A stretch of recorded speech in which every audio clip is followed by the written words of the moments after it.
I think it's about trying to bring things back into balance. It's sort of what I feel like what's happening here with the ecosystem. It's sort of when there's enough diversity going on and enough collaboration and companions, and there's no need really for like a hierarchy. There's not like the tree that's going to save us all, you know, let's just plant this one tree, or I don't know. It's these sort of reductionist solutions I think can be quite patriarchal in a way, or have been quite patriarchal, and I think we need more of a kind of multifaceted approach. And I mean, I just learn from what I see in the forest, and I don't really see one particular species dominating another. I see a kind of succession of plants that work together in harmony, that they are fulfilling their function beautifully and showing themselves in a beautiful way and blossoming and flowering and giving fruits, and they're always feeding each other. There's always this kind of reciprocity, this co-creation happening in nature that is very present when you're in a forest. And I think when you're surrounded by that all the time, you see, wow, the way we live our lives is so out of tune, out of step with actually, I think, how we're meant to be kind of interacting with each other in a much more collaborative way. I'm really not about kind of fighting patriarchy or tearing it down necessarily. I think we just need to embrace new ways of, or old ways actually, of relating to each other, which is where there is an abundance. I think when we're living in real abundance, which we're not at the moment, we are getting there, we're working towards it, then there's less of a fight for kind of power and resources, and we don't need to be so competitive with each other to reach those goals and heights. And because there's enough for everyone, there's plenty.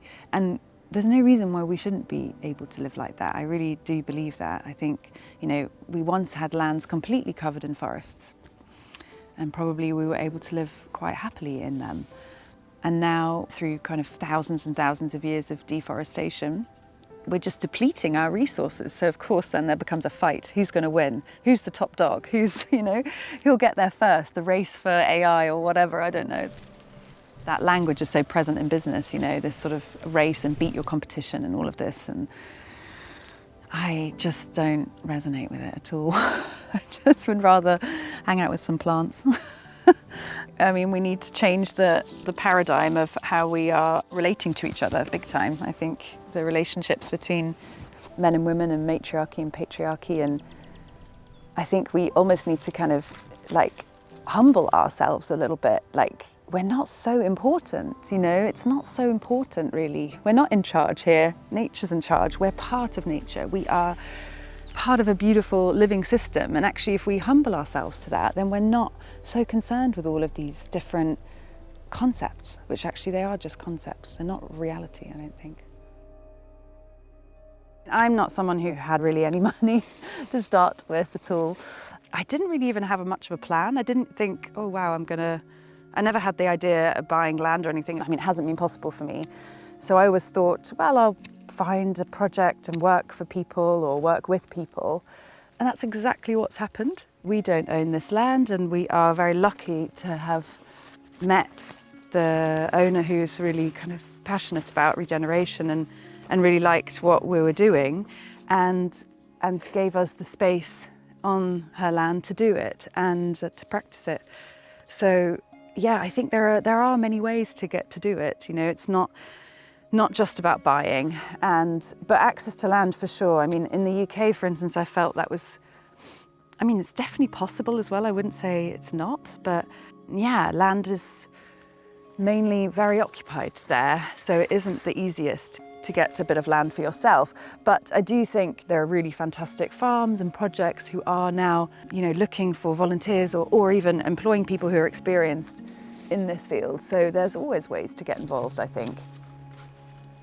I mean, it would be lovely to return to the days where we had a bit more common land, you know, that there was access for more people to grow. And I mean, it was funny, I was doing family research.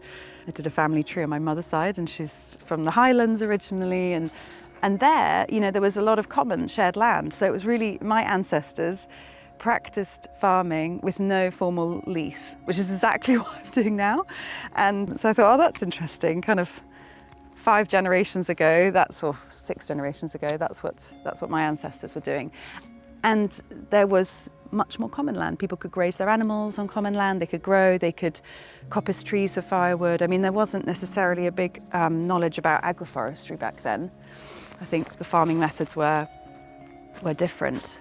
But I think the concept of having access to land is something, it's a big topic, and I think we need more land to be freed up from private ownership, or private owners to open their land for farming, for people to get involved in it.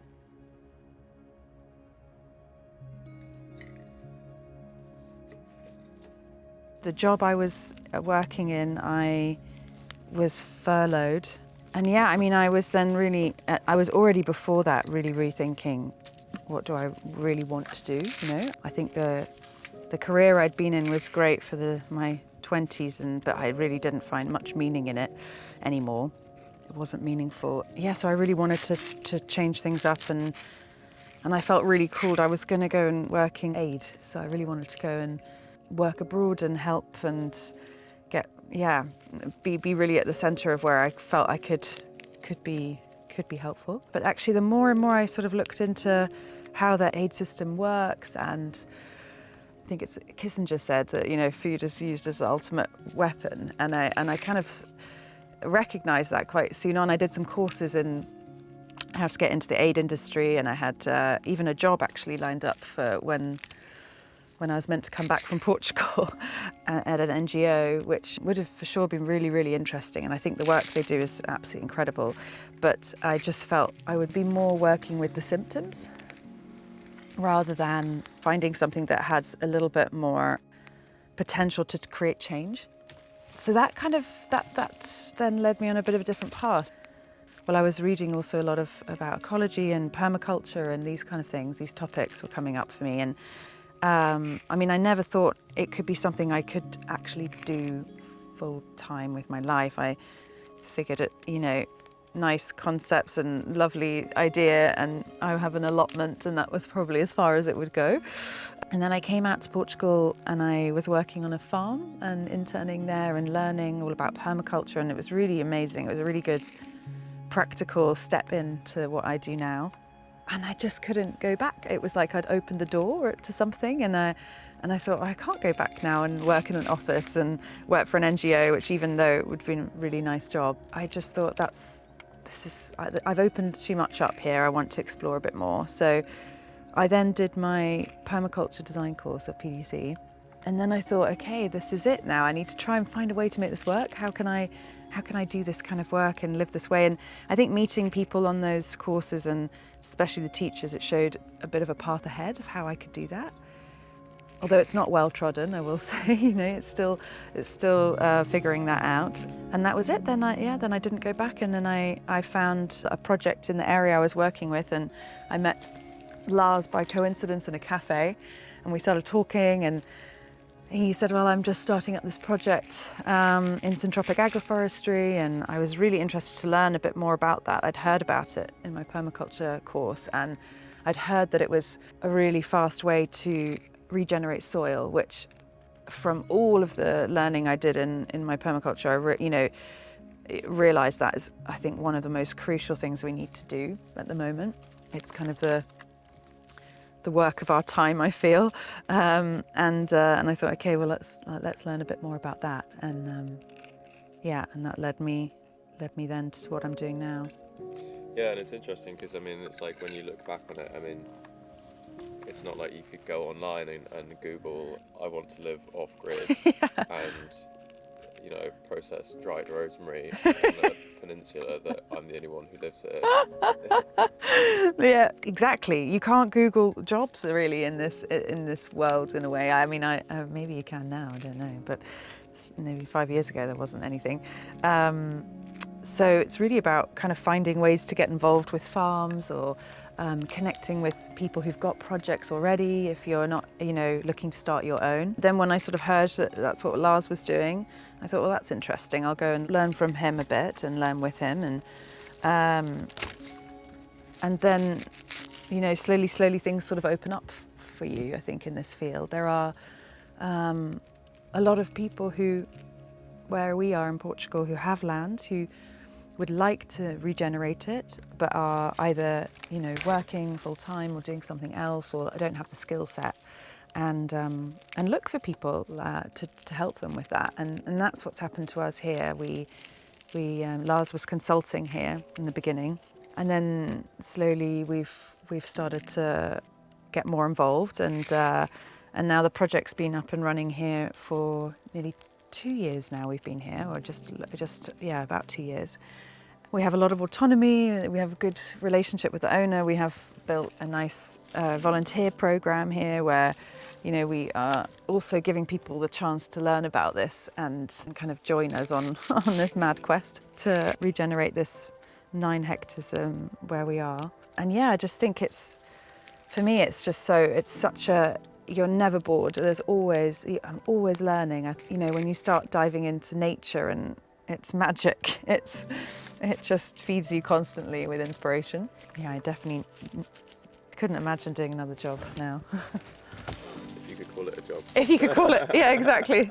A job's not really the right word. It's not. It's your work. It's my work, and it's my passion, and it's kind of becoming more and more a way of life. I wouldn't say, I'm still only 3 or 4 years in this field, but it for me, it just feels very natural. I love being practical. I love working with my hands. I love working with nature, and I love seeing how things grow and seeing how soil comes back and soil life. And you can feel, you literally can feel the life underneath your feet starting to come back. You go from this very depleted, overgrazed farmland. Essentially, this was a montado. They were grazing cows here before for hundreds of years, and there's no soil life. You feel it. There's just sort of nothing under your feet. And then now, where we've started to grow the forests and the microlife is coming back under the soil, you feel it. It's pulsating. There's so much happening under your feet, and life comes back in an amazing way, beautiful way.